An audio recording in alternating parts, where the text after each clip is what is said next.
una corriente, ¿verdad?, de investigación y análisis en ciencias sociales, decía, mira, en realidad uno no se da cuenta que de la relevancia de la vida cotidiana y de la tremenda complejidad y del rol tan central que esas reglas tienen, las reglas que organizan la vida cotidiana y las rutinas de la vida cotidiana, uno no se da cuenta de su relevancia hasta que no las pierde, hasta que no las rompe, hasta que no las disrupte de alguna manera, hasta que no las interrumpe. Y claro, cuando eso pasa, ahí uno se da cuenta que en realidad todo este edificio se paraba sobre unos cimientos que no veíamos, pero que eran esenciales. Y quiero comentar que en un sentido muy amplio, ese basamento del edificio se llama vida cotidiana. Toda la naturalidad con la cual hacemos fluir el día a día, eh, todas esas relaciones esporádicas y a veces regulares, pero que conforman en último término ese hábitat en el que vivimos, en el que nos desarrollamos. Lo voy a conectar con la educación ahora de otra manera. Uno siempre en educación decimos, mira, la educación es para la vida. ¿Eh? Qué importante sería que la educación equipe a los niños, a los jóvenes, a las niñas, para la vida. Como si la vida fuera algo que viene después de la educación. Entonces, en realidad, eso refiere al hecho de que son niños, son jóvenes, y después van a tener una vida adulta. Y esa vida adulta parece que es la vida que es en serio, y la vida de preparación para la vida es aquello para lo cual el sistema escolar trabaja, en una relación de instrumental. Después vas a ver a qué te va a servir esto, esa es la frase que mejor sintetiza esa idea. Eh, pero en realidad la educación, lo estamos constatando ahora, es la vida, es parte de la vida, es parte esencial de la vida. Y para los niños, para las niñas, para los jóvenes, las jóvenes, pero también para las familias, la educación es la vida. Cuando hemos interrumpido las dinámicas de esa vida cotidiana de la que estábamos conversando, una de ellas, una de esas instituciones clave es la educación. Y es una institución que ha tenido tanto éxito, se ha masificado tanto, la experiencia de asistir a la escuela es tan universal, tan dominante, casi hegemónica en el concepto de lo que es tener una experiencia formativa en las sociedades occidentales, que en realidad, una vez que la hemos interrumpido en su funcionamiento, nos damos cuenta de lo central que era, no para una vida futura, sino para la vida actual. Lo que ha hecho el confinamiento y la interrupción de la educación presencial es demostrarnos que la educación es la vida, buena parte de la vida. Los jóvenes, sus amigos, sus amigas, sus tranquilidades, su momento de salir del hogar, su contacto con la sociedad, decían los sociólogos, pero también con sus profesoras, sus profesores, con otros adultos que no son su familia, que no solo nos educan, sino que nos dan el respiro de no estar todo el tiempo con nuestra familia, que la queremos tanto, pero que nos puede llegar a ahogar tanto también, y que nos empieza a tender ese puente para salir del confort de la casa y ponernos en la vida social, en la que somos, empezamos a desarrollar ese otro yo, que no teníamos. Bueno, eso es lo que está interrumpido, eso es lo que está interrumpido. Es mucho más que solamente el proceso educacional y la capacidad de pasar el currículum que habíamos planificado. Lo que está interrumpido en realidad es una parte medular de la vida cotidiana. Por supuesto, y termino con esto, no voy a comentar de las otras implicancias prácticas que esto tiene, que son que las autoridades nos están recordando estos días, ¿verdad? Las familias, muchas ven dificultada su inserción en el mercado de trabajo y la posibilidad de volver a trabajar si es que no funciona la escuela, y así por delante. La escuela es una institución que se ha vuelto muy medular también para el funcionamiento de las familias, de la economía y de la rutina social. Pero quise poner el énfasis en esto, en la rutina de la vida cotidiana, en las certezas de la vida cotidiana que la educación tiene para los niños, para los jóvenes, para las niñas. Eso es lo que está en juego.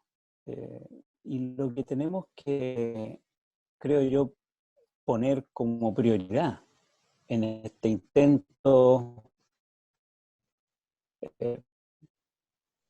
precario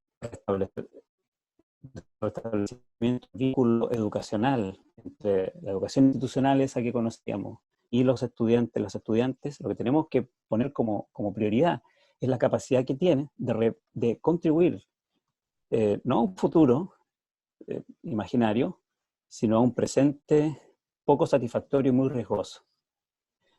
El confinamiento requiere ciertos apoyos, requiere cierta capacidad de ocupar, diríamos, bien el tiempo y de mantener la salud emocional, la salud social de la familia, de la persona.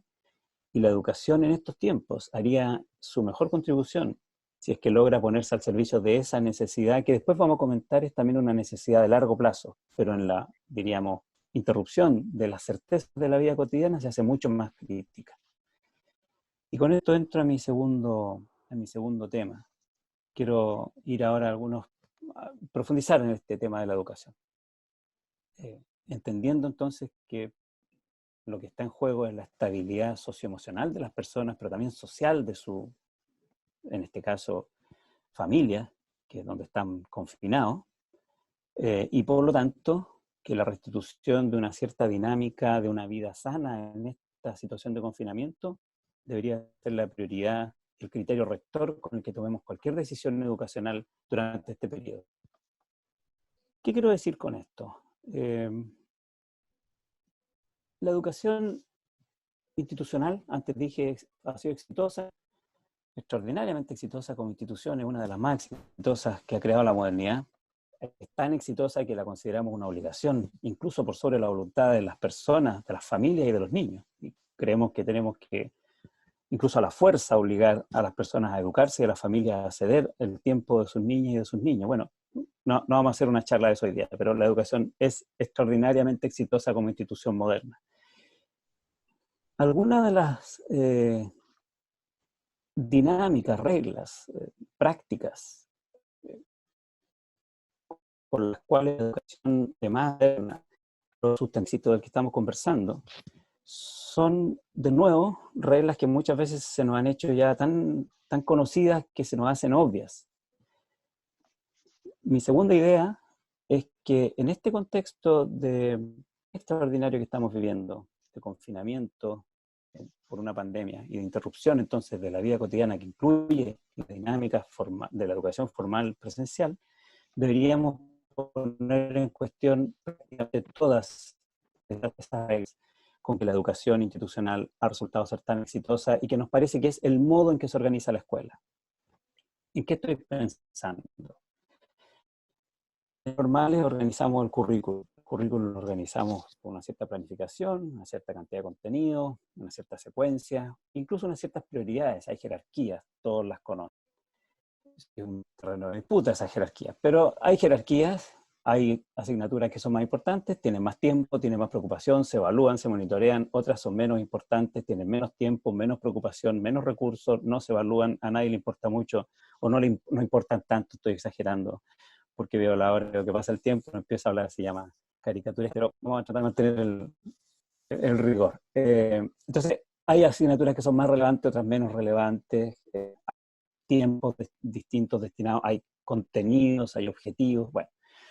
Y eso forma parte central del trabajo de las profesoras y de los profesores, el cómo organizar ese currículum en términos de un aprendizaje entre, como experiencias, como oportunidades de aprendizaje, como experiencias formativas en los tiempos que se han asignado en el calendario escolar.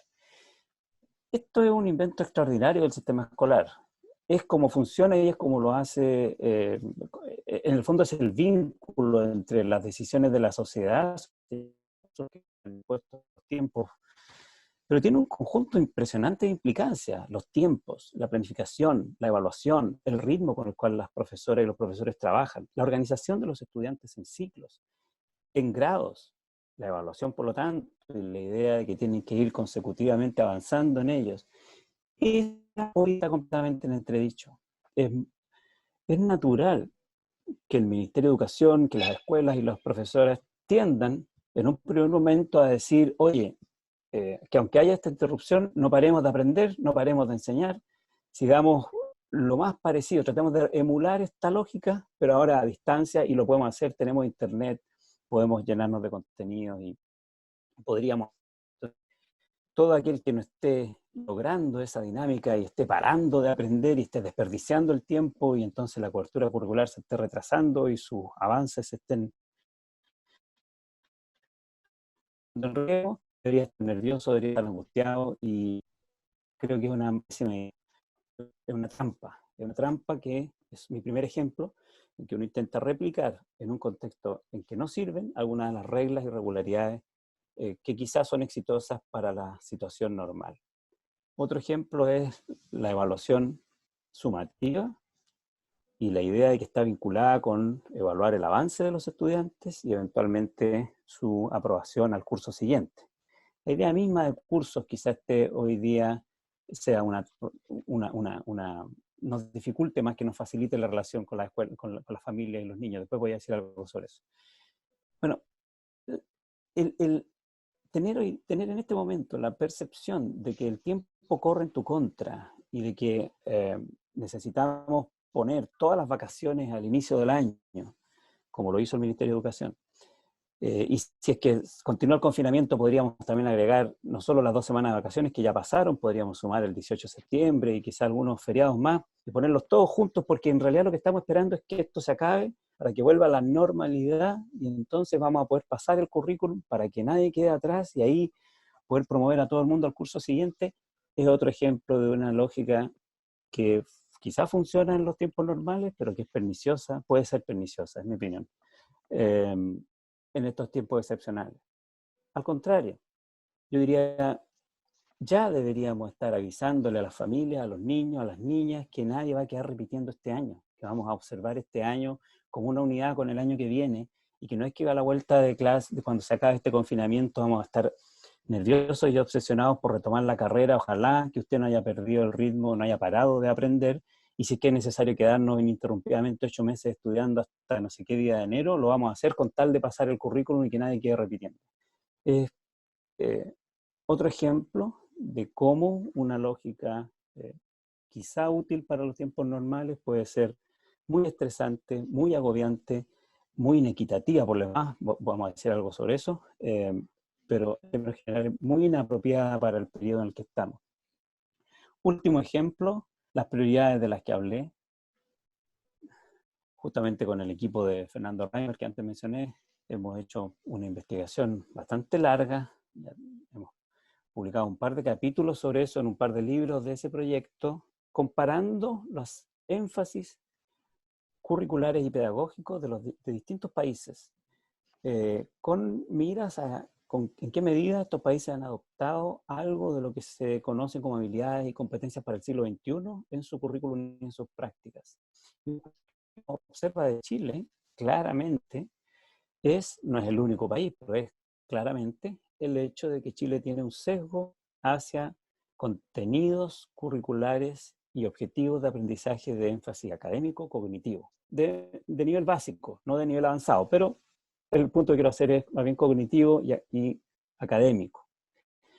Y en cambio tiene una evidente postergación de aspectos del desarrollo de habilidades sociales, capacidades de interacción, comunicación, de diálogo, etcétera, y de habilidades intrapersonales o psicológicas emocionales, de utilización del yo, de la persona, de goce, del goce estético, de la capacidad de tener proyectos, de auto, en fin. Estas dimensiones intrapersonales e interpersonales están mucho en comparación con estas otras más cognitivas. Fue nuestra conclusión. Bueno, esto sería, de nuevo, a juicio mío, muy equivocado decir, mira, ¿a qué vamos a dedicar el tiempo? Lo vamos a dedicar a aquello que es más importante. ¿Qué es lo que es más importante? Bueno, llevamos muchas décadas diciendo que lo más importante es lenguaje, matemática y las habilidades intelectuales básicas. Porque es más evidente para muchas familias, para muchos niños, y ojalá que esperemos también para algunos expertos y autoridades, es que en una situación tan extrema como la que estamos viviendo, han sido esas otras dimensiones emocionales, de capacidad de interactuar con otros, de mantener un vínculo social aún en la distancia, de conocer su propio estado de ánimo, de regular ese estado de ánimo, pero también artísticas, de goce, la música, la pintura, la lectura, y también la capacidad de cuidar el cuerpo y mantener una vida sana en esta situación de confinamiento. En fin, han sido estas dimensiones las que son evidentemente cruciales para mantener lo más sana posible esta experiencia de confinamiento en la que estamos. No para discutir cuánto del currículum formal y prescrito y sus prioridades estamos cubriendo, sino, como lo dije al principio, para saber en qué medida esta educación está apoyando a las familias, a las niñas y a los niños y a los jóvenes en esta situación de confinamiento con herramientas que les son útiles para desarrollarse, pero también para vivir la mejor vida posible en este contexto. Y quiero hacer el punto sobre el estudio, quiero hacer el vínculo con el estudio sobre habilidades para el siglo XXI, del que antes comenté, porque no se trata, como alguien podría caricaturizar esto como mera entretención y pérdida de foco sobre los aprendizajes. Un foro con una autoridad alta en educación, precisamente en el seminario que estoy mencionando con el Centro de Estudios Latinoamericanos de Harvard acá en Chile, y el subsecretario de Educación hizo una distinción que a mí me parece que es muy equivocada, diciendo, bueno, es que al Ministerio de Educación lo que son sus prioridades son los aprendizajes, entonces nosotros nos tenemos que preocupar de los aprendizajes. Y eso es lo que tenemos que enfatizar. Y por eso estamos tan preocupados de después retornar a la normalidad y poder cubrir el currículum, porque los aprendizajes son lo relevante. Pero lo que esa afirmación olvida es que todas estas otras dimensiones son también dimensiones cruciales del aprendizaje y del desarrollo integral, del desarrollo humano, que hoy día se entiende el foco de la educación. No solo hoy día, habla de esto desde hace 3, 4 décadas. Cuando el informe de Forza habla de aprender, no solo a aprender, sino también a vivir con los demás y aprender a ser, se refiere a estas dimensiones, la dimensión social y la dimensión psicológica, emocional. Enfatizar este ámbito es crucial, y sin embargo Chile, su tic, su tendencia, es a enfatizar aquello que ha sido la prioridad antes, y la prioridad antes son estas dimensiones académicas cognitivas. Entonces, podría seguir dando ejemplos. Mi punto es el siguiente. Mucho de lo que constituyen las prioridades, las reglas y los modos de funcionamiento habituales pueden ser no solo difíciles de llevarse a la práctica en esta situación, sino que en algunos casos hasta porque vamos a ponerle estrés, presión, vamos a dirigir los esfuerzos en un sentido equivocado y vamos a dejar de hacer aquello que quizás es más útil hoy día y que también genera y desarrolla habilidades y competencias para la vida actual y para la vida futura de los jóvenes y de las jóvenes.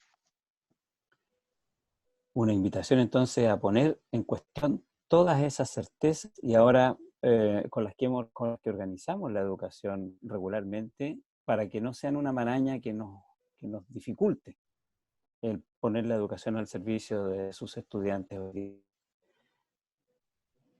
Y para ir terminando, voy a ir al mi tercer bloque. Continuando con esta reflexión, voy a ser todavía más específico en el tipo de actividades que creo yo deberían enfatizarse en este periodo y algunos criterios para enfrentar esta clase que deberíamos tener en un futuro incierto.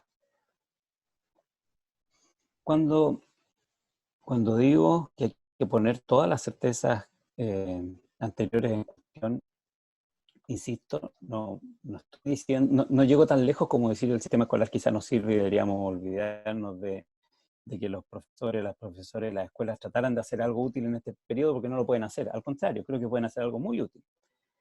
El intentar reponer, mantener ese vínculo con sus estudiantes y entre sus estudiantes en este periodo,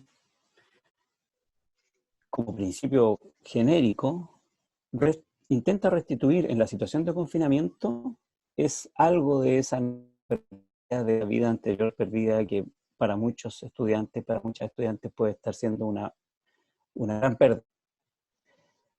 y demostraría que en realidad no necesitamos practicar el distanciamiento social en realidad. Lo que la pandemia nos pide es practicar el distanciamiento físico, no social. Deberíamos socializar a distancia, como lo estamos haciendo nosotros ahora. Bueno, las profesoras sobre hecho en términos de contribuir a la estabilidad y al bienestar socioemocional de sus estudiantes, si es que logran reponer este vínculo. Para eso, creo yo que en un principio es razonable el intentar decir, mira, como tenemos computadores y como estamos haciendo esta charla acá online, la conversación online, bueno, el sistema entero podría funcionar así y toda la conversación inicial es en qué medida en realidad podemos emular en la situación de distanciamiento la clase. Y la podemos emular en términos formales muy cerca. Se tendría que conectar todos los estudiantes y el profesor a hacer su clase. La profesora a hacer su clase. Tenemos una conectividad de sobre el 80%, entonces es un error. Es un error. En la práctica, las condiciones físicas y de capacidades y de disposición que una educación como esa requeriría, no están en la mayoría de los profesores chilenos. Y tampoco deberían estarlo. No estoy diciendo eso como un defecto, lo estoy diciendo como una característica. Bueno, sí, no basta tener un computador y acceso a Internet. En la casa ahora están disputando el computador y el acceso a Internet de varias personas. El espacio físico de la mayor parte de los hogares chilenos es precario. En fin, una situación de buena disposición de equipamiento e infraestructura. Pero además, en términos pedagógicos, la mayor parte de los profesores y las profesoras no van a estar en condiciones de hacer una buena clase online en tiempo real con sus alumnos, porque es muy difícil, porque es muy compleja. Y en este periodo sería un desperdicio de energía el estar tratando de subirse apresurada y estresadamente al carro de la conectividad para hacer ese tipo de clases, cuando en realidad sus mejores esfuerzos podrían estar puestos en otro tipo de actividades en que ellos como profesores y profesoras son irreemplazables. ¿Qué estoy diciendo? Hay muchos recursos en línea, hay muchas clases en línea que se pueden utilizar y las profesoras, los profesores, en donde son irreemplazables en la comunicación con sus estudiantes, el tipo de tareas que le puedan dar, el tipo de monitoreo de sus actividades que puedan hacer, pero también en términos de mantener, como ya dije, una cierta conexión, la pregunta sobre cómo están, mantener el que los estudiantes sepan que la escuela está interesada en que esté bien, en tratar de atender e identificar problemas que puedan tener de emocionales o sociales, incluso por no hablar de cuestiones más complejas como situaciones francamente de riesgo en el que estén y que puedan ser derivadas. En eso los profesores, las profesoras, las escuelas son irreemplazables porque ahí se requiere el uno a uno. En lo otro no. De hecho, si uno mira cómo el sistema chino organizó, en muchas provincias hay harta diversidad, China es un continente en sí mismo, pero esta fue la tendencia. La tendencia no fue a decir, mire, cada profesor trata de hacer sus clases online, sino decir, quizá usted puede ocupar, quizá hay una clase en internet que ya está y que es lo suficiente que usted necesita. Usted también ocupe su energía en adecuar eso para el contexto específico de sus estudiantes por la vía de una guía, de una conversación y eventualmente algún mensaje que pueda grabar y colgar en internet. Entonces, eh, primer punto, necesitamos utilizar modesta y menos pretiosa la educación online y no pasarnos la película de que estamos realmente montados ya en la situación de ultra desarrollo. En cambio, creo yo que perdimos un tiempo valioso en enfatizar los otros medios más tradicionales que sí estudiantes más que por el intento de ponerse al día académicamente. Y en eso los equipos psicosociales, los profesionales de la ley CEP, que en muchas escuelas existe, pero también de habilidades para la vida y otros programas de ese tipo deberían estar en la primera línea apoyando a las escuelas en esta prioridad. Solo menciono tres ideas concretas más. No sé por qué el Ministerio de Educación no ha anunciado ya que el CIMSS este año no tiene ningún sentido. Creo que ese tipo de, de instrumentos genera estrés. Yo en general estoy en contra del uso que se hace del SIMS en Chile, en general, pero aún en este contexto de pandemia creo que debería ser ya casi evidente que es un obstáculo más que una ayuda. Creo que también sobre la PSU debería estarse ya dando una señal clara a las jóvenes que están pensando estudiar el próximo año respecto de que este año no va a afectar en su PSU.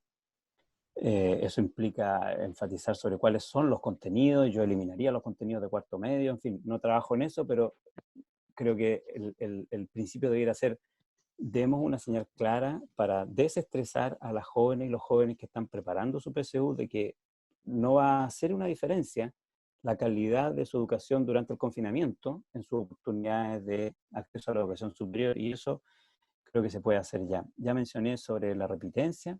Creo que este año escolar debería ser observado en conjunto con el próximo año escolar.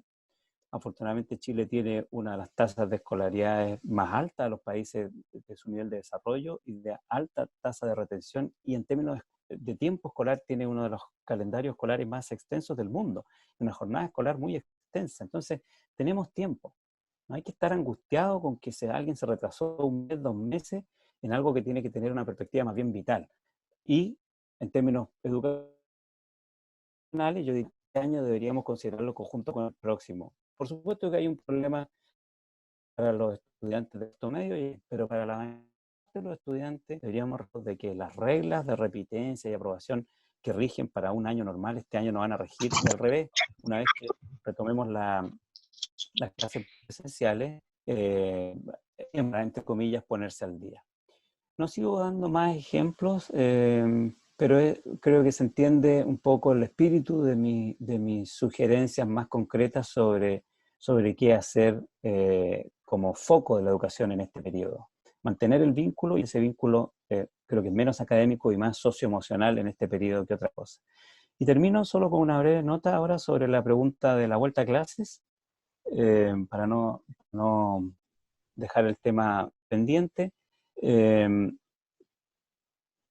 Yo estuve leyendo la literatura sobre esto y la experiencia internacional sobre esto, y la verdad es que no hay certezas. Y creo que es un error de las autoridades a veces dar más certezas de las que se tienen. No hay certeza ni siquiera sobre el grado en el cual los niños son agentes vectores de contagio, ¿no?, de esta enfermedad. De ahí para adelante. Y tampoco hay tanta certeza entonces sobre qué tan efectivo es la suspensión de clase y qué tan riesgosa es la vuelta a clase para efectos de la contención de la pandemia, pero en términos de la práctica internacional comparada, esto ha sido abrumador. Las clases suspendidas y el retorno a clase muy, muy, muy preliminar, tentativo, muy tímido, diríamos, con muchas precauciones. De manera que creo que es una mala idea mantener al sistema escolar como en una especie de estrés permanente, diciendo: mire, ya vamos a volver, ya vamos a volver, ya vamos a volver.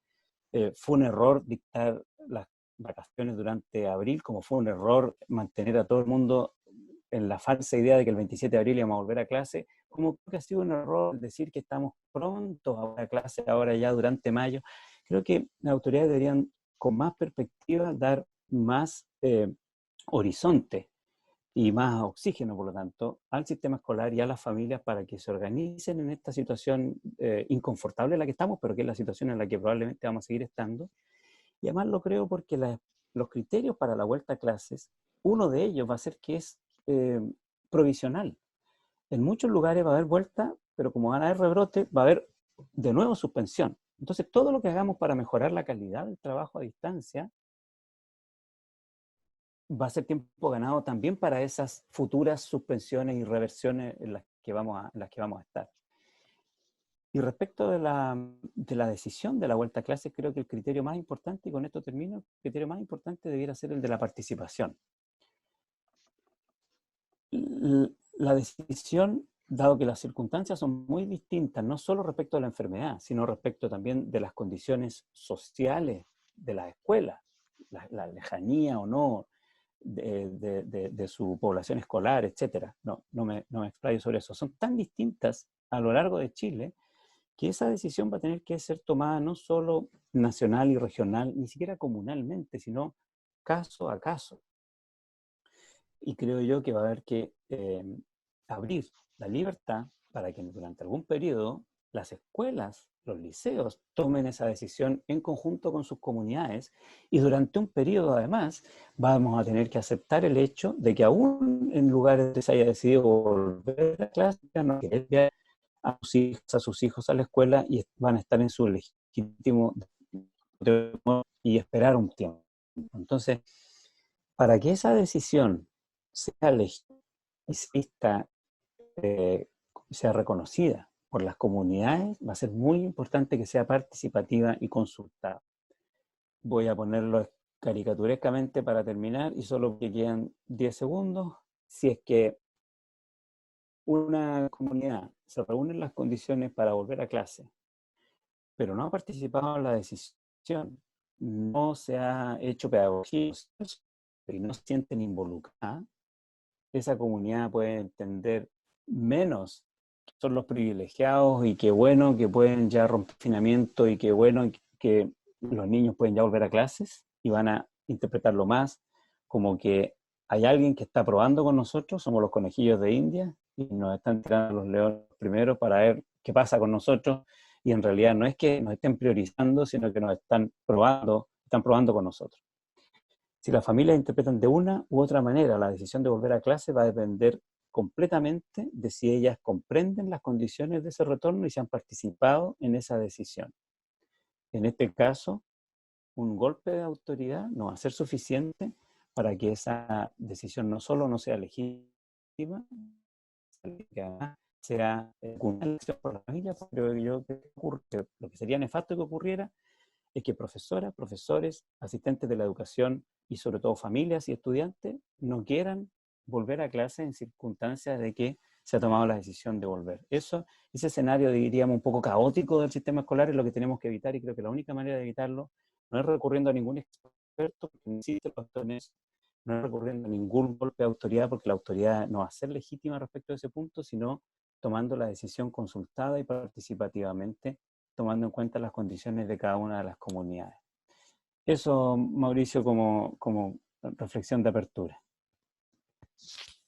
Muchas gracias, Cristian. Creo que has realizado una reflexión que nos permite intervenir de distintas maneras, pero lo has hecho más en todo lo íntimas propias de cada uno de nosotros, como es la vida cotidiana, para luego, por supuesto, plantear algo que yo creo que es fundamental desde el punto de vista del trabajo formativo, como es la estabilidad socioemocional, y desde allí poder plantear justamente un objetivo fundamental también del ejercicio educativo. Y por último, este conjunto de estrategias para el acompañamiento académico, eh, entendiendo que lo que estamos viviendo es principalmente un distanciamiento físico, justamente aquella dinámica del estrés que ha potenciado justamente muchos de los aspectos que estamos viviendo, no solamente en el ámbito escolar, sino también en el universitario. Hay varias palabras que se han ido pidiendo, yo les he pedido que lo hagamos a través del chat para llevar por lo menos un orden. Vamos a hacer una pequeña ronda de las personas que ya han solicitado la palabra, para que después también tú puedas quizás reunir algunas de sus reflexiones. Quisiera partir con Alberto Galás, Marcelo Lancibia, Ángela Niebles, Julio Rojas y Andrea Lizo Saín, que por lo menos son los primeros que han planteado algunas consultas, ¿no? Así que comenzamos con Alberto Galás. Buenas tardes, colegas, a todas y a todos los colegas presentes que participan de este seminario. Gracias, Cristian, por esta invitación a este diálogo. Aparece Juan Ruiz, pero es mi seudónimo y no estoy usando el computador de nadie, sino que el correo Gmail que tengo bajo ese nombre. Cristian, muy interesante la presentación, como dice Mauricio, y coincido con él. Es posible hacer distintas entradas dentro del tema que nos ha planteado.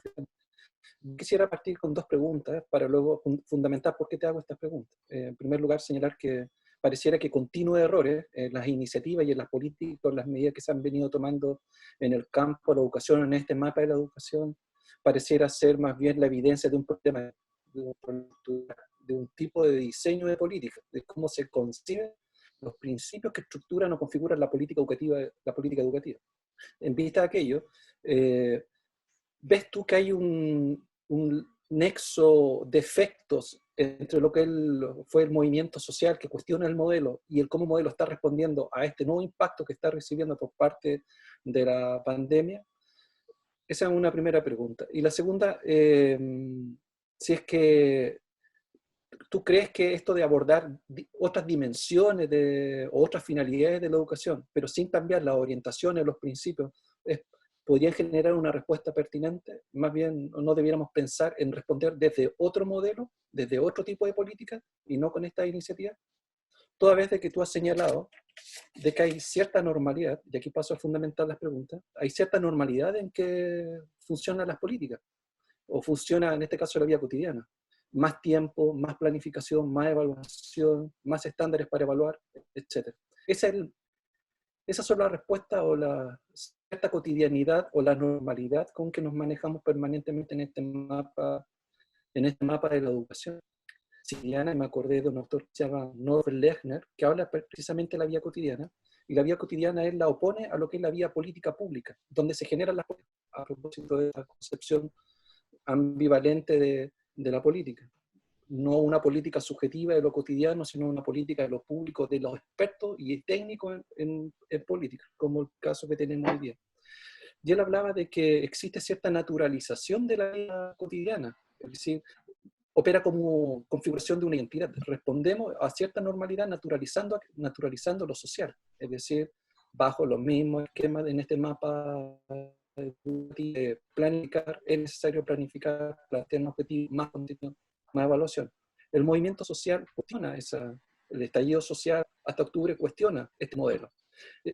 Pero nos da un cierto margen de actuación todavía en términos de diseño política y si bien impacta la vida cotidiana, no es tanto o tan profundamente como lo hace la pandemia que nos confina. Esa fue la palabra que tú señalas. Nos confina a nuestras casas. ¿Okay? Entonces, al repetir las preguntas, no debiéramos responder desde otro modelo, desde otras perspectivas. Pensar también que es un modelo educativo el que está siendo cuestionado y no un conjunto de normativa o política. Eso. Gracias, Mauricio. Gracias, Alberto. Voy a debatir también a Marcelo Arancibia y Ángela Nieves con esos tres, porque ya planteó varias cosas, Alberto, así que para poder darle también un poco de espacio a Cristian a reflexionar sobre esto. Marcelo. Gracias. Buenas tardes a todas y a todos. Gracias, Cristian, por las provocaciones. Dos cosas. La primera tiene que ver con respecto a la pregunta inicial del foro, ¿no? Un poco quiénes son los que están tomando las decisiones en educación. Y en ese sentido, en el chat también hay una colega que plantea un poco respecto de las reacciones, ¿no? que tienen las autoridades cuando uno les señala cosas que tú has mencionado y que a algunos de nosotros nos parecen quizás obvias, ¿no? En términos de, sobre todo referido a lo que son los logros de aprendizaje, ¿no? Y cómo el perfil del currículum nos ha llevado a diseñar aprendizajes bajo la lógica de lo cognitivo, ¿no? Entonces, ¿qué podemos esperar de un abogado, ¿no es cierto?, y un ingeniero, que son los que en estos momentos están liderando las decisiones de las políticas educativas, ¿no? Me refiero al ministro y al subsecretario en particular, digamos. Y en ese sentido, ver en qué medida también las voces de los especialistas, según tu cercanía quizá o tu contacto que puedas tener en estos círculos, con quiénes se están rodeando finalmente para tomar estas decisiones, más allá de lo que define las políticas de salud pública, ¿no? Y lo segundo tiene que ver con un segundo nivel. Todo lo que tú nos has planteado me parece, creo yo, mayoritariamente de acuerdo con todo aquello. Sin embargo, hay niveles de decisión que le corresponde o que quizás le pueda corresponder al mismo profesorado, ¿no? En términos de qué tan autónomo es el profesor para tomar ciertas decisiones respecto de la flexibilidad curricular, ¿no es cierto?, del trabajo con sus estudiantes. ¿Qué rol le cabe a la escuela en particular, ¿no?, en la toma de decisiones respecto de lo que tú nos has mencionado? Porque ya vemos que el ministerio ha estado en una lógica más bien de volver a la normalidad lo más pronto posible. Entonces, en ese sentido, de lo que tú nos has mencionado, ¿qué crees tú que le compete o le pueda corresponder a la escuela y al profesor tomar decisiones. Gracias. Gracias, Marcelo. Me voy a hacer eco de lo que se ha señalado en el chat en varias oportunidades. Le vamos a rogar ser breves justamente en sus intervenciones para poder ir dando espacio a las palabras que están solicitadas. Avanzamos en esta triada con Ángela Niebles y le damos la palabra a Cristian. Bueno, muchas gracias. Lo primero que quiero decir es que me complace mucho que estemos en esta reflexión. Me parece profunda y quiero como hacer varias invitaciones, no sé si tanto como preguntas para Cristian o quizás para todas quienes estamos aquí. Y es por un lado la necesidad de visibilizar que de manera simultánea esta estructura hegemónica que emana de las instituciones, hay muchas prácticas, muchas vivencias, muchas experiencias que en las escuelas desde antes venían interpelando esta lógica. Entonces, Cristian me hacía pensar un poco en cómo todavía en el discurso seguimos hablando de las familias como si quienes estuviéramos aquí no fuéramos parte de una familia. Entonces, quizás un poco trasladar estas mismas preguntas que son un poco más macropolíticas a nuestro mundo interno micropolítico, que me parece fundamental.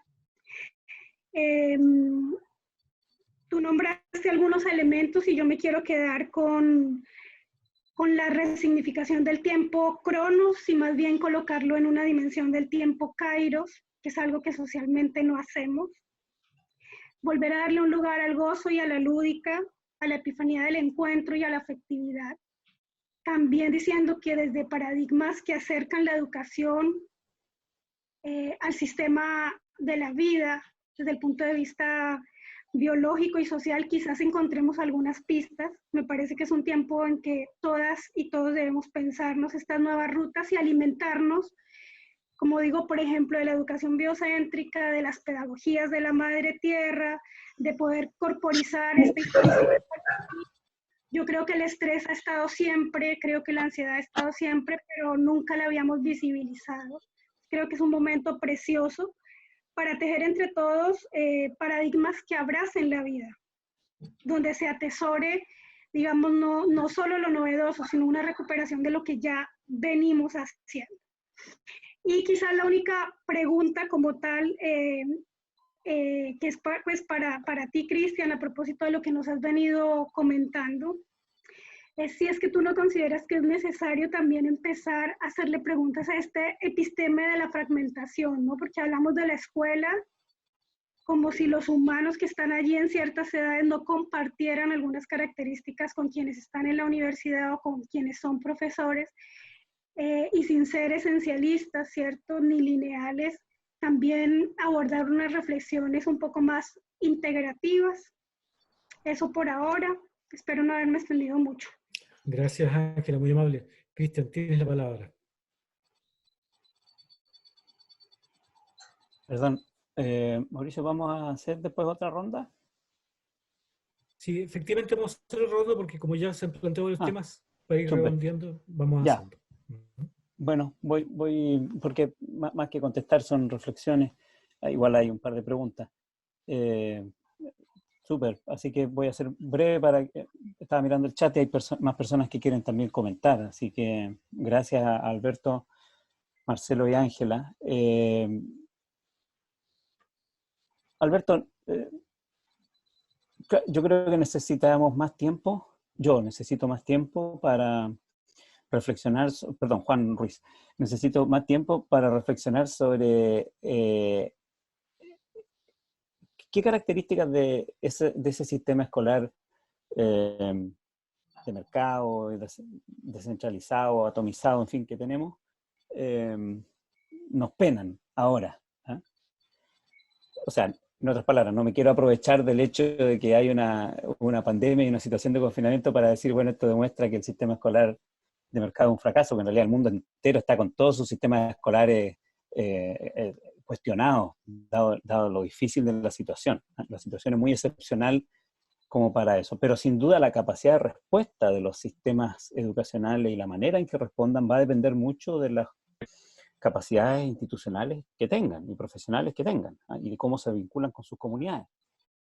Entonces, yo creo que tu pregunta va a un punto muy importante pero creo que vamos a necesitar más tiempo para poder respondérnosla, porque vamos a necesitar evaluar esta situación. Por ejemplo, doy 2 ejemplos nomás, porque insisto, creo que por ahora es hipotético.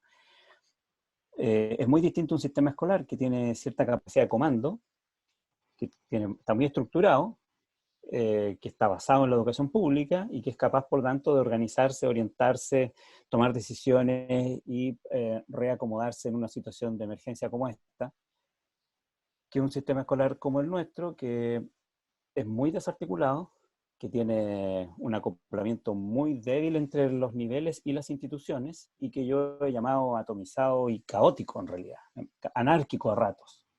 Entonces, en esta situación es mucho más difícil el coordinar una respuesta colectiva, institucional, que en la situación de un sistema mejor conducido, mejor gobernado.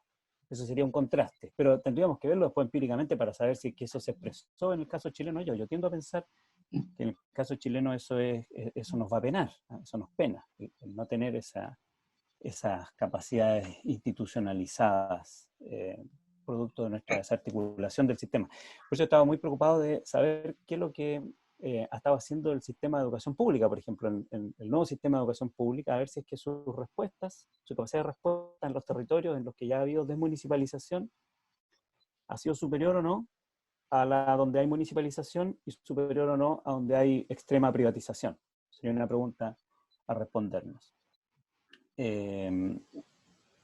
Otro ejemplo, como te dije, solo un par de ejemplos, porque son reflexiones que me suscita tu pregunta, no hay respuesta para eso todavía, creo yo. La lógica competitiva. Todo mi comentario sobre el CIMSS, la PSU y el estrés de la competencia, es porque, bueno, yo tengo una interpretación negativa sobre esas características del sistema chileno que ha exacerbado esas dimensiones para hacerlo funcionar como un mercado y ahora como un mercado de la calidad.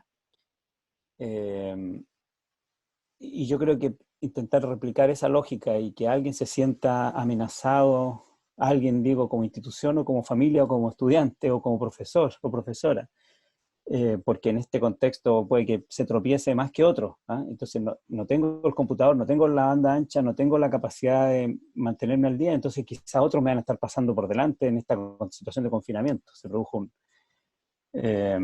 bueno, esa lógica de competencia claramente es nefasta, yo creo en general, pero es nefasta en particular en esta situación también. Tenemos muy poca capacidad de respuestas colaborativas. El ejemplo que di de China, solo para mencionarlo, es porque las escuelas pueden cooperar entre ellas porque son parte de un sistema, no están compitiendo. Entonces, cuando yo digo, mira, quizá en un territorio, y hoy en día no se requiere que sea un territorio físico porque nos comunicamos a distancia, podemos coordinarnos y yo, en vez de cada profesor angustiado porque tiene que responder a la totalidad de su obligación, mejor que se preocupe de responder a sus estudiantes y los recursos académicos o de apoyo son un bien colectivo hoy día. Y puedo coordinarme con otros colegas de otras escuelas, de otros territorios. Bueno, todas esas respuestas de red y de colaboración creo yo que en Chile son mucho más escasas, difíciles, si no francamente inexistentes por esta lógica. Entonces, creo yo que yo estoy de acuerdo, creo entender de tu pregunta que hay características negativas del sistema escolar que nos penan ahora. Yo estaría de acuerdo con eso. Doy algunos ejemplos que creo que se podrían investigar, pero creo que vamos a tener que averiguarlo más adelante cómo resultó. Conecto tu segunda pregunta sobre el otro modelo y la idea de una crítica más sistémica a esto con la de Marcelo, en el sentido de quién es el que está tomando las decisiones y en base a qué. Yo estoy de acuerdo con lo que entiendo es el punto de Marcelo, en el sentido de decir, mira, la autoridad y los expertos que quizás están alrededor de ellos, de ellas, en este periodo, están muy lejos de las mayorías y por lo tanto son probablemente poco sensibles a los problemas de las mayorías. Ese fue mi punto sobre el tema, por ejemplo, de las condiciones para la educación a distancia y eso, ¿no? Lo que seamos capaces de garantizar a los más desaventajados, ese es el estándar de Chile, no lo que logran obtener los más aventajados. Y esa posición le es más difícil a este gobierno y sus autoridades. Yo estaría de acuerdo con eso. Pero creo que hay en Chile un distanciamiento todavía más estructural, que es independiente del hecho de que este sea un gobierno de derecha y que sus cuadros técnicos tienden a tener más cercanía con la educación privada y con la educación de élite que con la educación de las masas. Creo que en Chile hay un distanciamiento que se ha ido consolidando entre los problemas y los desafíos cotidianos de las escuelas, de los profesores, las profesoras, y las orientaciones de los expertos, de las autoridades que han estado tomando las decisiones no solo en el último gobierno, sino en las últimas décadas. Y ese divorcio no responde solo a que este sea un gobierno de derecha, sino que creo que es más estructural. Porque las autoridades han estado muy lejos de la escuela, de la sala de clase y sus requerimientos. Están ajustando las piezas de un computador que saca unos cálculos para distribuir sanciones e incentivos. Y eso no necesita uno ni arremangarse la camisa para hacerlo. Y en ese sentido, y con esto comento el último pregunta de Marcelo, en ese sentido yo estoy de acuerdo con que muchas de estas decisiones en la vida normal de las escuelas deberían ser tomadas por los equipos profesionales y por cada profesor y profesora, pero en la situación excepcional actual creo que las escuelas deberían tener mucha autonomía, fue lo que dije, para priorizar lo que en sus comunidades es más relevante y para sus estudiantes lo más apremiante en este tiempo. Mi punto es que el profesionalismo docente que se requiere no es un profesionalismo autárquico. Creo que ese profesionalismo siempre, pero más ahora, tiene que estar muy abierto a la consulta, a las opiniones de sus comunidades, de sus familias, de sus estudiantes y de otros profesionales que lo puedan apoyar, porque están hoy día sometidos a una demanda extraordinaria, a la que ninguna otra generación de profesores en los últimos 100 años estuvo. Muy, muy extraordinario.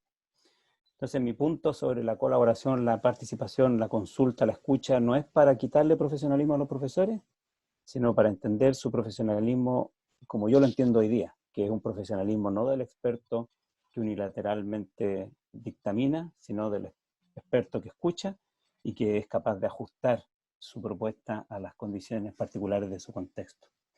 Y las reflexiones de Ángela, yo estoy de acuerdo con todas tus reflexiones. Y estoy muy de acuerdo, fue lo que dije, mucho como lo dijiste tú, sobre el énfasis en estas habilidades para conectarnos con la vida, con el ser emocional, con nuestra propia humanidad, nuestro cuerpo también, nuestros sentimientos. Creo que son capacidades que es penoso que hayamos tenido que tener esta pandemia y esta situación de confinamiento para relevar como prioritarias, pero a veces, como decimos acá, no hay mal que por bien no venga, y si este bien al menos podemos sacar de este periodo, va a ser un gran bien. Entender que la educación integral de la que hablan los profesores, las profesoras, incluye estas dimensiones centralmente y que nunca más nos olvidemos de ellas. Y bueno, perdón que yo no hablo de educación superior, es una tranca que tengo. Pero acá en el foro hay muchas personas que saben mucho más de educación superior que yo, así que no voy a decir nada de eso. Gracias, Cristian. Vamos a seguir con la palabra. Hay 10 palabras solicitadas, no sé si vamos a alcanzar a darle cobertura a todas ellas, pero Andrea Lizosaín, que ya creo que se marchó, se preguntaba qué piensa el Ministerio con respecto a los planteamientos de Cristian. Yo creo que Cristian ha dado respuesta justamente al final de sus palabras ahora en esta intervención un poco de esa idea, pero si quieres profundizar algo más sobre ello. Pero ha pedido la palabra también Julio Rojas, Benjamín Urresti y Claudia Contreras. Vamos a seguir con esas 3 palabras, por favor. Julio Rojas. Gracias, Mauricio. Cristian. Bueno, yo tengo una duda con Cristian porque mi proyecto Fondesit entré a trabajar en educación por la segregación socioeconómica y el trabajo de Cristian fue muy alentador en este respecto. Y entro allí mis preguntas van en ese sentido, mi comentario y una pregunta. La primera es que esta ruptura de la vida cotidiana que tú estás señalando desde el principio, en el ambiente segregado, al final te lleva a un recordatorio de la vida segregada. Es decir, el chico sale de la escuela donde tal vez comparta con alumnos de otros extractos socioeconómicos y de repente se tiene que regresar a un ambiente completamente segregado, un ambiente en el que es socioeconómicamente vulnerable. ¿Cómo ves tú eso? ¿Cómo ves tú este cambio? Ya lo vemos en el sentido de la aplicación de metodologías online que, como tú mismo dices, no funciona de la manera que todo el mundo quisiera. Pero ya en el sentir y en la reflexión del niño, estarle recordando constantemente esa sensación de vulnerabilidad y de segregación, que tal vez la escuela lo escude un poco, no estaría ya eso presente. Lo segundo, que sí es una pregunta que te voy a hacer, es si esto ya, a raíz de mi proyecto, es que de aquí a un año, y con las implicaciones de la crisis económica que se va a venir, ¿tú cómo ves la situación de los recursos de la ley CEP? ¿Esto apuntaría a una educación pública, una educación auténticamente pública, eliminar la subvención? ¿O al contrario, apuntaría hacia hacia reforzar aún más el financiamiento compartido?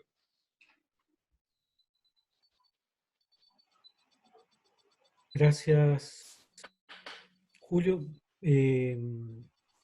Benjamín Urresti había pedido la palabra también, y luego Claudia Contreras. ¿Está Benjamín aún en la aula virtual? Sí, acá estoy. Mi nombre es Benjamín Uberti. En primer lugar, le quiero agradecer a todas sus palabras, al expositor y a todos los que comentaron. Me parece súper interesante. Yo soy académico en ciencias veterinarias, o sea que vengo de totalmente otra rama de lo que es la vida universitaria, y me parece súper interesante me parecen súper interesantes los puntos de vista que tienen más como humanistas, ¿no? O desde la filosofía.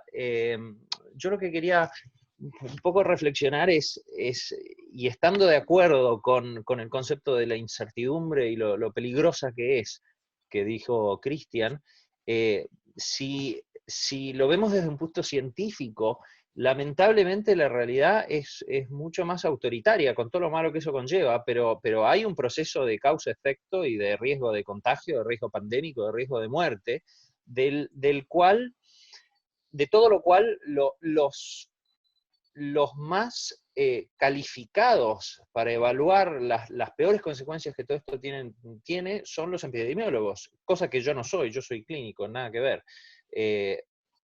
Frente al riesgo de muertes, ¿qué hacemos? Dejamos la decisión del comportamiento social en manos de comités técnicos, de los epidemiólogos, solamente. ¿En qué momento, en otro sentido, la pregunta que me hago y para la cual no tengo respuesta es, ¿en qué momento dejamos de tener injerencia todos los que no somos muy específicamente técnicos sobre un tema que conlleva riesgo de muerte? Eso era lo que me preguntaba.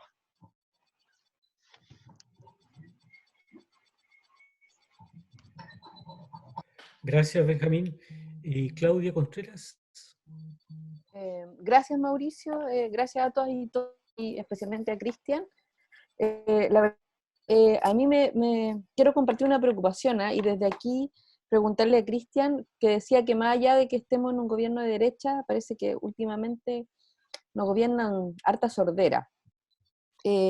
Como bien comentaba recién el colega, hay asociaciones de expertos. En Chile hay una asociación de enfermeras escolares, por ejemplo, y que yo, a propósito de participar en una mesa nacional, no tenía la posibilidad de conocer, ¿ya? Y entonces desde ahí preguntarle a Cristian por este compartir, ¿no? Esta idea de buscar espacios de injerencia en la política pública y en las acciones del Estado. Yo creo que aquí, como sujetos sociales, siempre tenemos el deber de intentar influir, de intentar ser escuchados, pero a mí me preocupa en lo particular lo que está pasando ahora, por las decisiones que se toman. Y lo segundo es preguntarte, Cristian, porque desde la psicología y la educación parvularia siempre hablamos de que los niños no dejan de aprender, ellos están aprendiendo siempre, ¿ya? Independiente de los contenidos. Entonces, están aprendiendo, por ejemplo, cómo se distinguen los roles en la casa, cómo se comparten las tareas, quién toma las decisiones, y de alguna manera eso también debiera trabajarse en la escuela. Yo creo que el género, por ejemplo, está súper metido. Entonces, ¿cuál es la perspectiva que tienes tú respecto de estos dos problemas? De la idea de pensar que los niños no están aprendiendo y de que pareciera ser que al menos las universidades no estamos teniendo injerencia en lo que está pasando en el gobierno. Gracias, Claudia. Cristian, te damos la palabra. Sí, bueno, gracias de nuevo. Julio, la reflexión sobre la segregación, sí. Ahora, el punto, yo creo, más relevante hoy día en la situación de confinamiento no es ni siquiera la segregación, sino todavía más individual, más familiar, digamos, las condiciones materiales de vida de cada una de las familias, ¿no? Y donde las desigualdades son brutales. Entonces, sí, a eso apuntaba yo con que en el artículo ahí decimos, mira, el 95% de abajo tiene malas condiciones en Chile. Pero hay francamente una fracción importante de la población que tiene condiciones no solo malas, sino que críticas, ya no para el aprendizaje en confinamiento, sino para una vida sana, ¿no? Entonces, en fin, no entendí la pregunta sobre CEP y FICON. Entendí que era si es que con esta crisis vamos a tener financiamiento compartido o no, o ley CEP. Quizá, Julio, ¿me la explica un segundo? No entendí cuál es el punto de la subvención. No, pues claro, o sea, si no va a haber, si los recursos se espera que tal vez bajen porque con la crisis va a haber menos bueno, impuestos, sí. menos cobro de impuestos, lo que sea, entonces va a bajar el financiamiento de la ley CEP. ¿Esto cómo va a afectar Bueno, a la claro. futura escuela que tenemos? No, claro, no, mira, Chile no es un país que tenga problemas de financiamiento de sus escuelas, que haya tenido, ¿eh? Al revés, hay hasta algunos indicadores que muestran que estamos siendo ineficientes en el uso. El problema principal que hemos tenido en política en Chile es cómo reemplazar recursos privados por recursos públicos, porque los recursos privados son muy inequitativos y los recursos públicos son más equitativos, y en ese proceso estábamos. Pero sin duda tú tienes razón, si hay un recorte presupuestario podemos volver a nuestras discusiones anteriores, que eran sobre escasez de recursos. Hoy día estábamos más en discusiones sobre redistribución de recursos y equidad en los recursos. Pero está por verse, no sabemos. El gobierno no ha dado todavía señales del ejercicio presupuestario próximo, pero se entiende que van a haber ajustes y quizá educación sufra. Le tomó a Chile muchos años recuperar una inversión en educación que recuperara en algo el periodo de la dictadura, y después de los años 90 fue muy lento la recuperación. Entonces, es una preocupación macro que tú tienes razón, pero creo que todavía no tenemos antecedentes para evaluarla. Benjamín, quizás yo me expresé mal. Estamos todos en esta situación porque le creemos mucho a los epidemiólogos. Mira todo lo que le creemos si estamos en este seminario, ¿eh? Y no salimos de las casas. Y el sistema escolar está detenido. Los niños no están yendo a las escuelas, hemos roto toda la vida cotidiana la normalidad y tenemos hasta la economía a las vísperas de quizá la mayor crisis en casi un siglo. Entonces, no, al revés, yo creo que le estamos creyendo mucho a los epidemiólogos y supongo que bien, porque estamos salvando vidas. Entonces, eso lo doy por obvio. En eso estamos.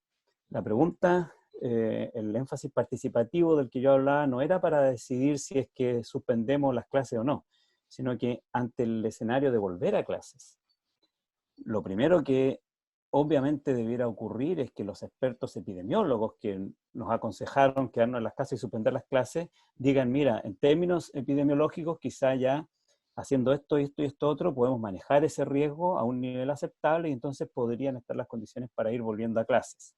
Perfecto. Una vez que tenemos ese, diríamos, carta blanca de los epidemiólogos, mi punto es, eso no va a bastar, porque hay mucha incertidumbre también entre los epidemiólogos, según lo que yo estaba leyendo, respecto del rol de las escuelas, pero también hay mucho temor y mucha incertidumbre de cómo cada comunidad se va a comportar, porque las recomendaciones técnicas sobre cómo controlar el contacto entre estudiantes, sobre cómo mantener las políticas de higiene, de aislamiento, de desinfección, en fin, sobre cómo organizar la vida de la escuela, no dependen ya de los epidemiólogos, sino que dependen de las escuelas, los estudiantes, los profesores, las profesoras, las condiciones de cada comunidad. Y después, una vez que tenemos eso, la confianza en que eso se va a implementar bien y mi hijo no va a estar en riesgo y no va a volver, volvió a clase, pero después volvió de clase con el virus que enfermó a la abuelita. Entonces, si ese tercer paso no le da confianza a las familias, y solo le va a dar confianza, creo yo, cuando tengamos un proceso que es transparente, que es participativo y en que las familias no solo son informadas, sino que son parte de esa solución comunitariamente. Entonces, mi punto es la solución técnica de los epidemiólogos que estuvo al principio, que dicen, mira, ya podemos volver a la escuela, no va a ser eficaz, y puede ser hasta contraproducente en muchos lados. Ese era mi punto. Entonces, no es para decir no tomemos en cuenta a los expertos, sino que una vez que los expertos nos digan quizá podemos estudiar, volver a clase, todavía quedan esos otros dos pasos. Y esos dos pasos son, creo yo, imprescindibles de ser hechos colectivamente, comunidad a comunidad.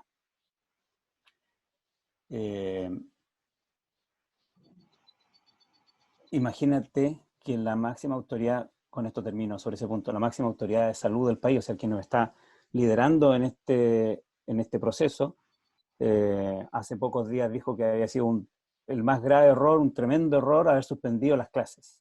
Entonces, si tomamos esa como la voz experta, las familias tienen derecho a dudar sobre la estabilidad de las opiniones de las autoridades y los expertos, ¿no? Que nos tiene a todo el país detenido en el sistema escolar y que un día se manda un comentario de ese tipo.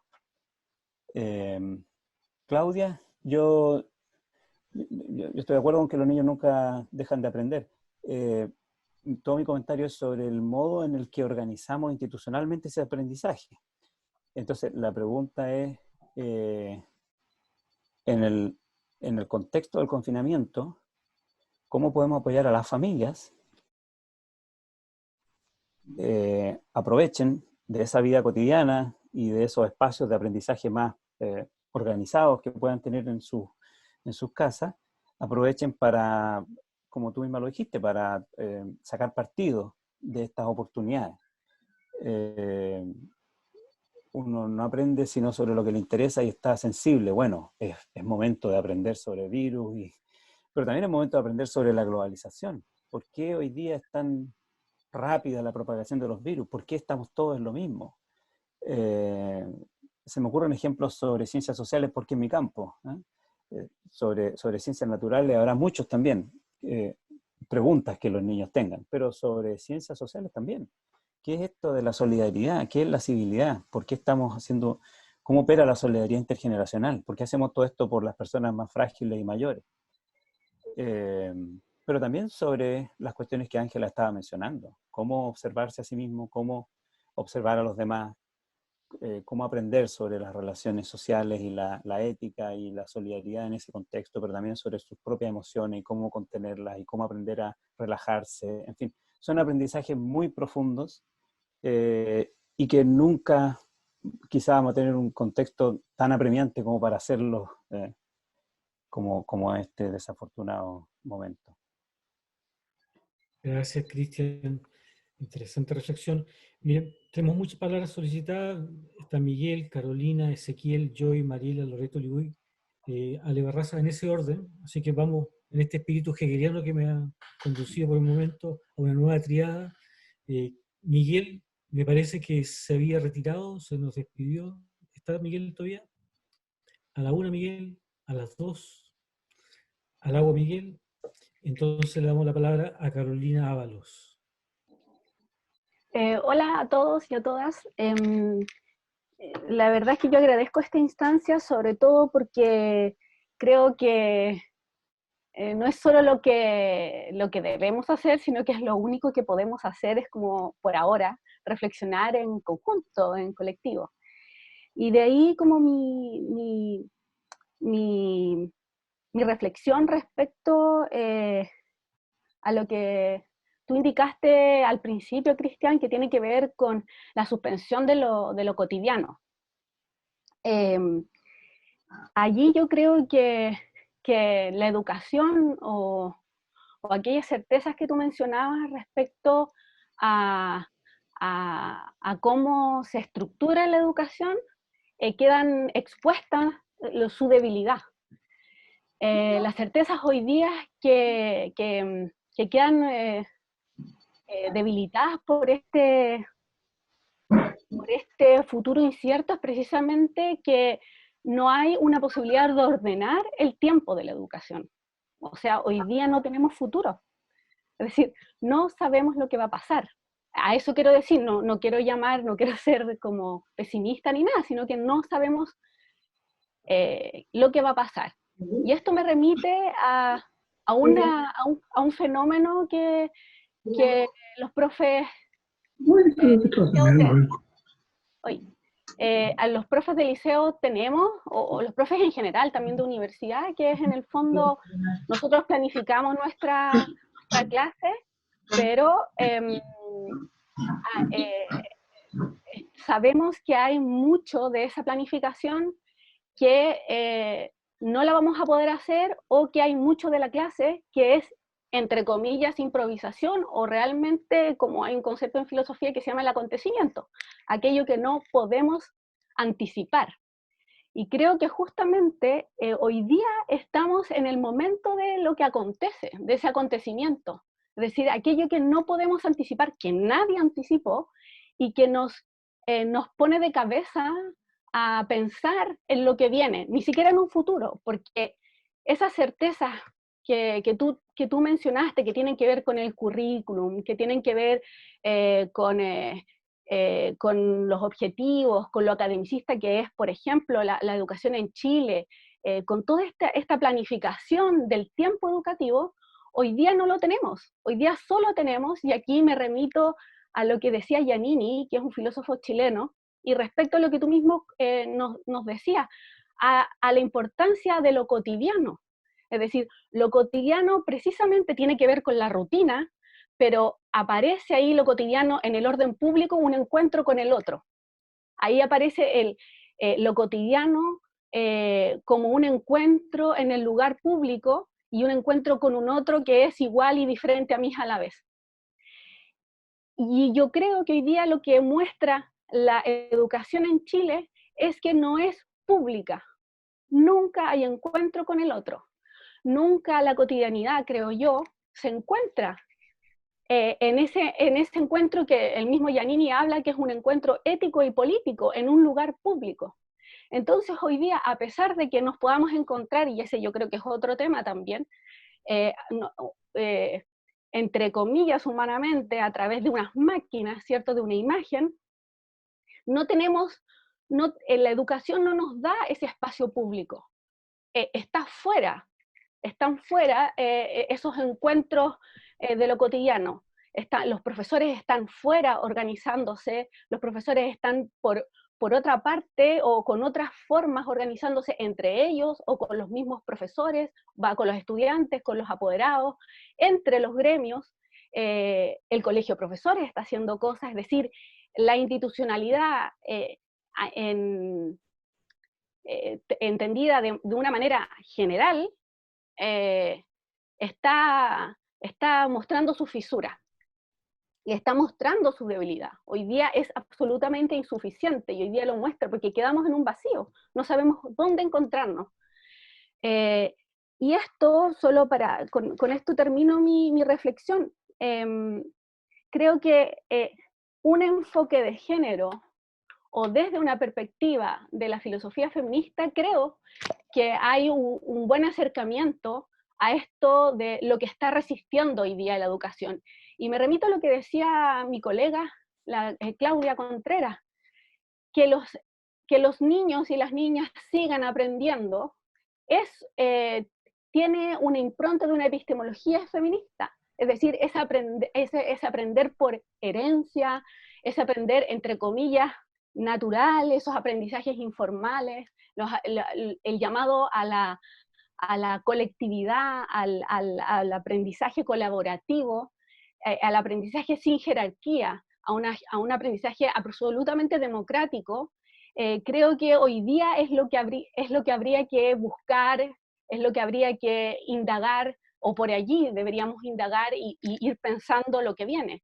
Pero ir planificando, insisto, planificando nuestras clases o nuestra educación, así como lo hemos venido haciendo, no, creo yo que no va a tener todas las respuestas que esperamos, porque precisamente es hoy día esa lógica la que está puesta en cuestión cuando aparece una pandemia que nadie, a pesar de todos los avances técnicos y científicos y militares, nadie anticipó.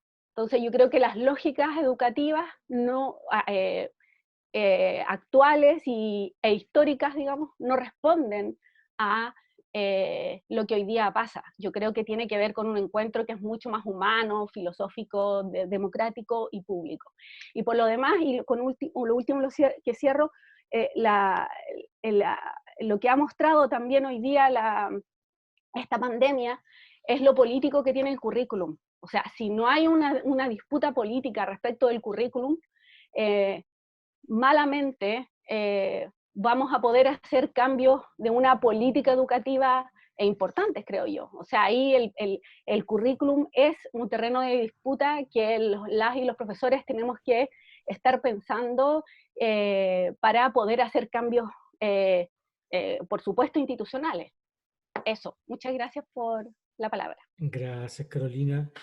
Pregunto si Ezequiel Saldivia está con nosotros y si tiene una pregunta, porque no quedó tan claro en el chat, por lo menos. Ezequiel.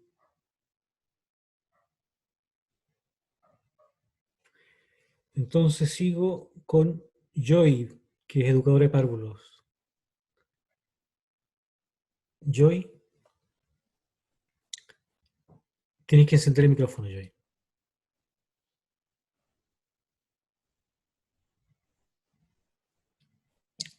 ¿Ahora sí se escucha? Sí, ahora te escuchamos. Me cuesta un poco esto de las cosas por Zoom.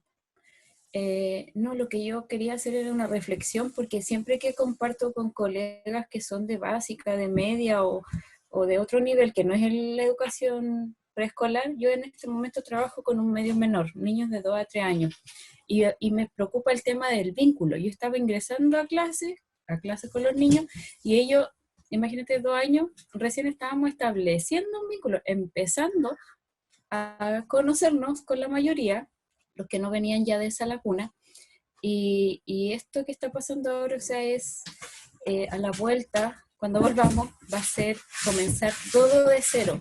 Yo no puedo sentarme frente a la pantalla como lo estamos haciendo ahora con mis niños y niñas de 2 a 3 años. Sí he tenido que hablar con algunos a través de videollamadas por WhatsApp, porque a los papás les complica bastante estar con ellos en casa, les cuesta demasiado. Entonces lo que nosotros como equipo de jardín hemos hecho es entregarle estrategias a ellos como familias para que puedan sobrellevar de mejor manera lo que está pasando del confinamiento en la casa, de las preocupaciones, de las necesidades, qué sé yo, porque eso es otro tema, que es aparte el tema de todo lo que está pasando uno como familia. Y como decía alguien por ahí, nosotros también somos parte de la familia. Yo estoy aquí peleándome la señal del Wi-Fi con mi hija que está en clase en la U, mi pareja que trabaja que también en el computador, y yo acá. Entonces tenemos que coordinar. Yo no puedo participar en todo lo que quiero porque tenemos mala señal de Wi-Fi. Entonces, con los niños, ¿cómo lo hago? Les puedo enviar un video, perdón, mi perro, pero no es lo mismo. O sea, a mí me preocupa, porque si, el vínculo, yo sé que es súper importante, todos lo sabemos. Si yo no tengo un vínculo afectivo con los niños, es muy difícil que logren aprender. ¿Cómo entrego respuestas sensibles a través de la pantalla? ¿Cómo me doy cuenta, como decía alguien, decía Cristian, de la necesidad? O sea, además como educadora, líder de un equipo de 4 o 5 personas, que es mi sala, también me cae la responsabilidad de estar preocupada de mi equipo, de estar todos los días preguntándole cómo están, cómo se sienten, para ir tanteando el terreno ¿qué teletrabajo se les puede pedir a ellas? No sé, esa era mi reflexión. Y lo otro es que el jardín es como el paraíso para mí. Se trabajan las emociones, se potencia el desarrollo socioemocional, aprendemos a cuidarnos el uno al otro, juegan, aprenden, juegan todo el día. Y llegan a kinder, porque también he trabajado en kinder y pre-kinder, y pasan a una dimensión totalmente diferente al rigor del sistema escolar. Y siento que todo el trabajo que se hizo desde la sala cuna hasta el medio mayor se pierde. Entonces, esa era mi reflexión en el fondo, me fui por la rama, de que en el jardín viven el ideal de educación, o lo que todo, o al menos yo aspiro, pero llegan al kinder, que es a la escuela, y todo ese trabajo que nosotros como educadoras hicimos, siento que se pierde. No sé si es solo mi percepción o alguien siente lo mismo. Pues muchas gracias, Joy. Muy buena reflexión. Yo creo que Cristian le ha hecho sugerente tu reflexión. Veo que tienes muy buen guardián en casa. Y para completar esta triada, le damos la palabra a Mariela. Mariela, ¿estás por ahí? Tienes que prender tu micrófono, Mariela. Ahí estoy, sí. Ya, yo voy a intentar demorar un poquito. Bueno, saludar a todo el mundo porque no nos conocemos en persona y especialmente a Cristian, y espero que... bueno, agradezco muchísimo que se haya tratado este tema porque de hecho da cuenta que teníamos muchas cosas como...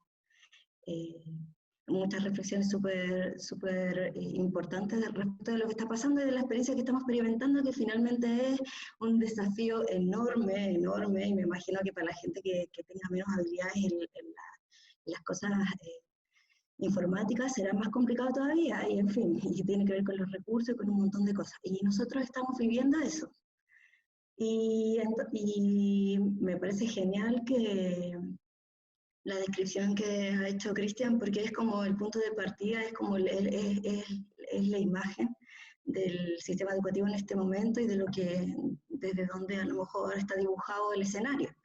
Entonces, en ese sentido, yo no tengo preguntas, pero sí que me gustaría servirme un poco de ese punto de partida precisamente para explicar mi punto de vista y con el que a lo mejor me distancio un poco.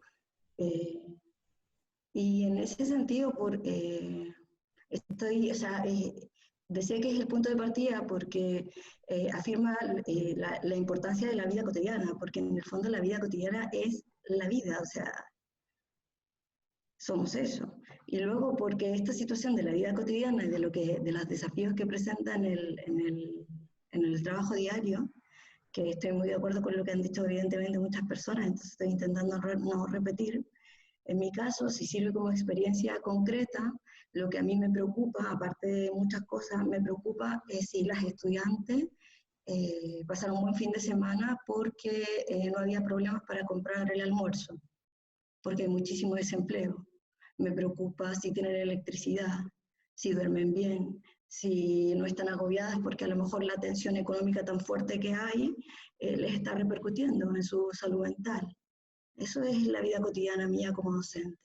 Y luego, ampliándolo un poco al tema de la política educativa y lo que ocurre en nuestro Chile en este momento, es que, por lo menos lo que yo pienso, que sí que tiene que ver con una cuestión de derecha, ¿no? Que precisamente ese es el eje de la situación, el manejo que se ha hecho. Porque hablamos como si hubiese venido algo que nos hubiese cortado las manos, que nos estuviese impidiendo hacer nuestro trabajo o cumplir con algo. Pero luego, ¿no significa eso, pregunto yo, poner en duda lo que se sabe ya de la pandemia? Entonces, pues bueno, el sistema educativo está cuestionado. Yo reflexionaba sobre eso y lo que tú planteabas, Cristian, es que lo he escuchado también antes de otras personas y no sé, yo estoy pensando sobre eso, ¿no? Que la escuela sin la estructura física del edificio no existe. Entonces en este momento está sin cuerpo, ¿no? La labor educativa, la labor docente. Entonces, ¿existe la escuela sin el espacio educativo?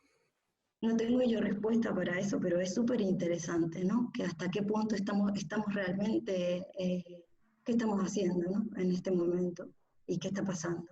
Y luego, volviendo al tema de la cuestión política macro aquí en Chile, claro que tiene que ver con una cuestión de enfoque económico, desde mi punto de vista, desde la gestión de la crisis como política económica, responder a la seguridad de las familias, como lo que, esta yo creo que es la verdadera presión sobre los estudiantes.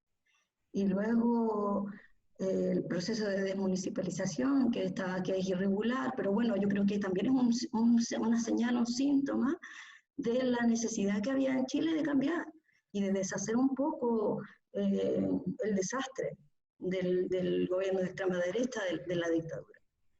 Y desde luego, pues no sé si se me permite dar mi opinión sobre el manejo precisamente del sistema educativo, de las últimas políticas educativas que hemos vivido ahora, que gobierna la derecha. Sinceramente yo veo, es tan claro que gobierna una élite chilena que precisamente han estudiado en colegios particulares y no lo están haciendo bien tampoco, y no se nota que respondan a su cargo, la verdad. La última ministra de Educación, al señor actual, es que de verdad, ¿qué podemos pensar? No sé, ni siquiera reflexión, es decir, encima estamos en una situación política súper importante y relevante que tiene que ver con que no hay legitimidad política. El gobierno actual tiene una legitimidad política muy débil también, en ese sentido.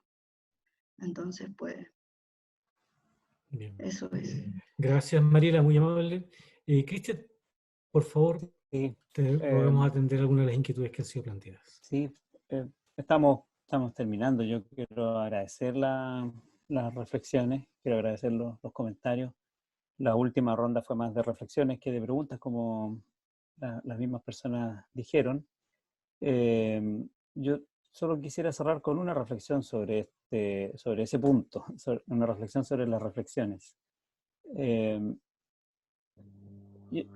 Uno podría pensarlo exactamente al revés también. No es que la escuela esté en entredicho y que la institución escolar esté cuestionada. Quizá al revés.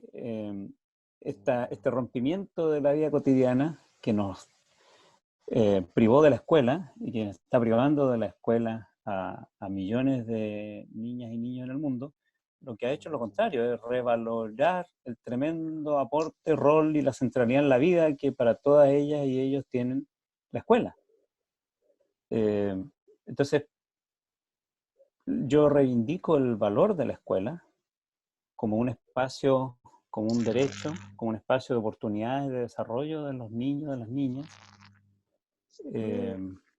y el valor del contacto directo de un adulto, de una adulta, una profesora, una educadora, un profesor, que a nombre de todos nosotros trata de poner todo el saber acumulado de la humanidad y transformarlo en oportunidades de aprendizaje y desarrollo para los niños.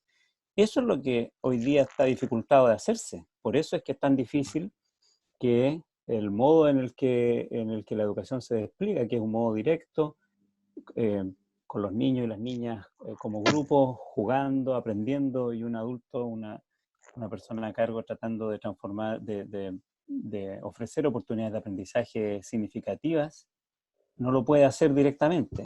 Entonces, creo yo que, por supuesto, la situación de confinamiento nos ayuda a iluminar algunas de las debilidades del sistema escolar, que es quizás sobre las que hemos puesto énfasis en esta conversación hoy día. Pero también, creo yo, a muchos nos ayuda a revalorar el sistema escolar y la experiencia educacional como un derecho de niñas y niños, más allá de las situaciones de privilegio o de desventaja que tienen en sus casas, en sus comunidades, en sus vidas, más allá de la escuela.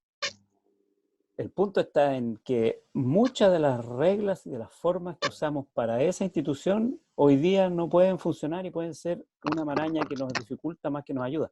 Una vez que volvamos a hacer funcionar el sistema escolar, entre comillas, de la manera tradicional, vamos a tener harto tiempo para ver cuáles de los cuestionamientos que le hicimos en este periodo son todavía útiles y quizá nos pueden ayudar a transformar el sistema escolar, pero también vamos a tener harto tiempo, creo yo, para que volvamos a valorar el trabajo de las profesoras, de los profesores, de los directivos, de los asistentes de la educación, que todos los días le construyen la vida cotidiana a los niños, las niñas y los jóvenes de Chile y el mundo. Entonces, creo yo que no es solo que echemos de menos, no es solo que critiquemos las limitaciones del sistema escolar, sino que también echamos de menos el privilegio de tener ese tiempo cuidado de aprendizaje y no de confinamiento obligado en el que estamos. Eso quería compartir como última reflexión, Mauricio, y muchas gracias a todas, a todos. Ojalá que pronto nos veamos, no solo por la pantalla. Muchas gracias, Cristian. Ha sido un muy buen espacio de reflexión. Me quiero excusar con las personas que han pedido también la palabra y que no han podido hacer uso de ella. Como decían los latinos, ¿cierto? Ars longa vita brevis. Se nos ha hecho un poquito justamente largo este camino, pero bueno. Claudio nos está hablando en lenguas informáticas extrañas. Yo creo que va a haber otro espacio también de conversación donde vamos a poder seguir dialogando y ojalá seamos capaces, como lo decía también Cristian al comienzo, de vencer justamente este distanciamiento físico en el cual nos encontramos para poder justamente dar espacio a esa cercanía social que es quizás lo más primario, más fundamental también en nuestra propia experiencia.